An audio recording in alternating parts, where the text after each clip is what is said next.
আজ আমাদের কক্সবাজার ভ্রমণের ২য় দিন।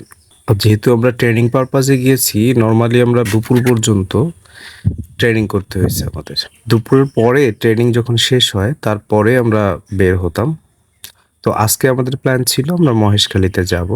মহেশখালীতে যাওয়ার জন্য নরমালি আপনি বোটে করে যেতে পারবেন কক্সবাজার থেকে, অথবা এই যে ট্রলারগুলো আছে এগুলোতেও যেতে পারেন।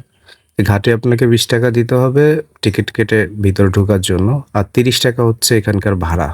অর্থাৎ এই বোটগুলাতে, ট্রলারগুলাতে যদি আপনি যান তাহলে আপনাকে ৳৩০ করে ভাড়া দিতে হবে। পথ অনেক, কিন্তু ভাড়া মোটামুটি কমই বলা চলে। মোট ৳৫০ খরচ হয় এখানে। পথে বেশ কিছু জিনিস দেখতে পাবেন। বায়ুবিদ্যুৎ কেন্দ্রের যে টারবাইনগুলো আছে সেগুলো দেখতে পাবেন। আর নদীটি বেশ শান্ত ছিল। আবহাওয়াটা ফেভারেবল ছিল সন্ধ্যা বিকালের দিকে, যেহেতু বেশ ভাল লাগতেছিল আরকি। মহেশখালী ঘুরে যতটা মজা পেয়েছি তার থেকে মনে হয় বেশি মজা পেয়েছি এই জার্নিটায়। ২ পাশে যে গাছগুলো দেখতে পাচ্ছেন এগুলো কিন্তু সুন্দরী গাছ। এগুলো ওই কৃত্রিমভাবে তৈরি করা আরকি এই বনটা। কারণ একইভাবে তো সুন্দরবনের সুন্দরী গাছগুলো টিকে আছে। এইজন্য প্ল্যান নিয়ে এটা করা হইছে যে এইখানেও সুন্দরী গাছের, তো গাছগুলো বেশ সুন্দর লাগে আসলে এই রাস্তার পাশ দিয়ে। আবার এই রাস্তাটাও খুব সুন্দর, উপর দিয়ে করা। দারুণ লাগে এগুলো।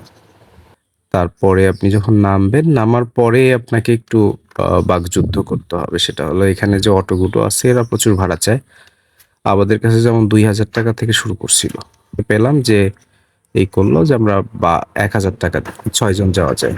আমাদের সাথে চুক্তি হয়েছিল যে উনি আমাদেরকে ৬টা স্পট দেখাবেন। তো তার মধ্যে ১ম যে স্পটটা ছিল সেটা, এটাকে ওরা নাম দিয়েছে শুটিং স্পট। এটা আছে, নদীর সিনারি গুলো দেখা যায় এবং ছবিগুলো ভালো আসে। হয়তো জোয়ারের সময় আরো সুন্দর লাগতো। আমরা যখন এসেছি এটা আসলে ভাটার সময় ছিল, এইজন্য।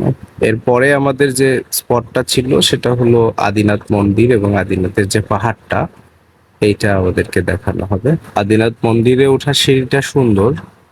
মন্দির পর্যন্ত সিঁড়িটা বেশ, কিন্তু মন্দিরের উপরের যে অংশটা অর্থাৎ পাহাড়ের বাকি অংশটা ওইটা একটু খারাপ। নিহানও বেশ সুন্দর করে গুটি গুটি পায়ে সিঁড়ি দিয়ে হেঁটেছে।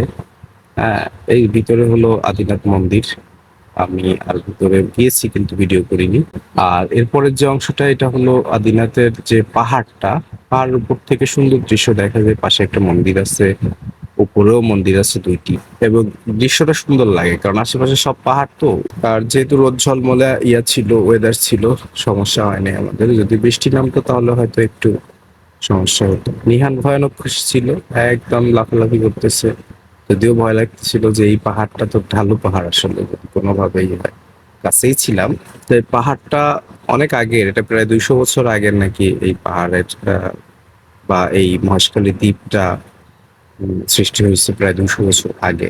ওখানে অনেক নারকেলও পাওয়া যায়। আবার নিচে আদিনাথের পাশে বেশ কিছু দোকান আছে, যেখানে ইভেন ওখানকার স্থানীয় যারা আদিবাসী যারা আরকি, তাদের ড্রেস বা তাদের ইয়েগুলা কিনতে পাওয়া যায়। তাদের স্থানীয়ভাবে তৈরি করা এগুলা। তো আজকে বন্ধুরা এ পর্যন্তই। মহেশখালী একটা ভিডিও করা লাগবে কারণ আমাদের ৬টা স্পটের ২টা স্পট শেষ হলো। তো ভালো থাকবেন সবাই। আল্লাহ হাফেজ।